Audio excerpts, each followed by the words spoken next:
Central ಜೈಲಲ್ಲಿರುವ ಜಿಹಾದಿಗಳಿಗೆ ಹೇಳಿ ಧಿಕ್ಕಾರ, central ಜೈಲಲ್ಲಿರುವ ಜಿಹಾದಿಗಳಿಗೆ ಹೇಳಿ ಧಿಕ್ಕಾರ.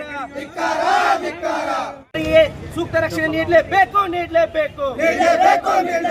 ಹಲೋ ಭಾರತ್ ಮಾತಾ ಕಿ ಜೈ, ಹಲೋ ಭಾರತ್ ಮಾತಾ ಕಿ ಜೈ. ವಂದೇ ಮಾತರಂ, ಬೇಕೇ ಬೇಕು ನ್ಯಾಯ, ಬೇಕೇ ಬೇಕು ನ್ಯಾಯ.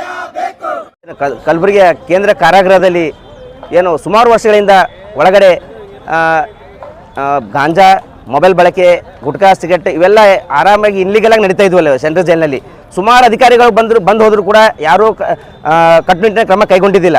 ಆದರೆ ಸುಮಾರು ಮೊನ್ನೆ ಅಕ್ಟೋಬರ್ಗೆ ನೂತನ ಅಧ್ಯಕ್ಷಿಕೆಯಾಗಿ ಅನಿತಾ ಮೇಡಮ್ ಅವರು ಬಂದ ಕೂಡಲೇ ಅಲ್ಲಿ ಸೆಂಟ್ರಲ್ ಜೈಲಲ್ಲಿ ಒಳಗಿರುವಂಥ ಎಲ್ಲ ಏನು ಮೊಬೈಲ್ ಬಳಕೆ ಆಗಿರ್ಬೋದು, ಗಾಂಜಾ, ಬೀಡಿ, ಸಿಗರೆಟ್ ಇವೆಲ್ಲ ಬಂದ್ ಮಾಡಿಸಿ ಕಟ್ಟುನಿಟ್ಟಿನ ಕ್ರಮ ಕೈಗೊಂಡ್ರ.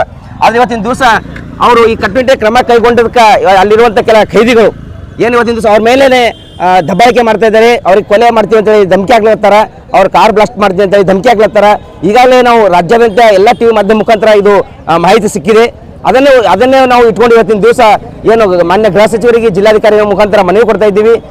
ಅನಿತಾ ಮೇಡಮ್ ಅವರಿಗೆ ತಮ್ಮ ಸಂಪೂರ್ಣವಾದ ಅವಧಿವರೆಗೂ ಅವ್ರಿಗೆ ಇಲ್ಲೇ ಡ್ಯೂಟಿ ಮಾಡಬೇಕು.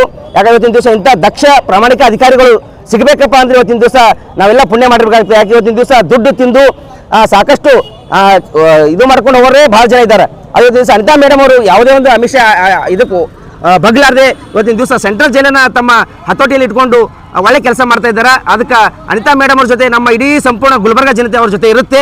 ಅದೇ ರೀತಿಯಾಗಿ ಏನು ಈಗ ಮೇಡಮ್ ಅವ್ರಿಗೆ ಕಂಟಿನ್ಯೂ ಅಲ್ಲೇ ಡ್ಯೂಟಿ ಮಾಡಿಸ್ಬೇಕು. ಅದೇ ರೀತಿಯಾಗಿ ಅಲ್ಲಿರುವಂಥ ಖೈದಿಗಳು ಈಗಾಗಲೇ ಸುಮಾರು 7 ಜನ ಖೈದಿಗಳನ್ನು ಬಂಧಿಸಿದ್ದಾರೆ. ಅವರನ್ನು ಬಳ್ಳಾರಿ ಜೈಲಿಗೆ ಟ್ರಾನ್ಸ್ಫರ್ ಮಾಡಬೇಕಂತ ಇವತ್ತಿನ ದಿವಸ ಮಾನ್ಯ ಗೃಹ ಸಚಿವರಿಗೆ ಮನವಿ ಮಾಡ್ಕೊಳ್ತಾ ಇದ್ದೀವಿ.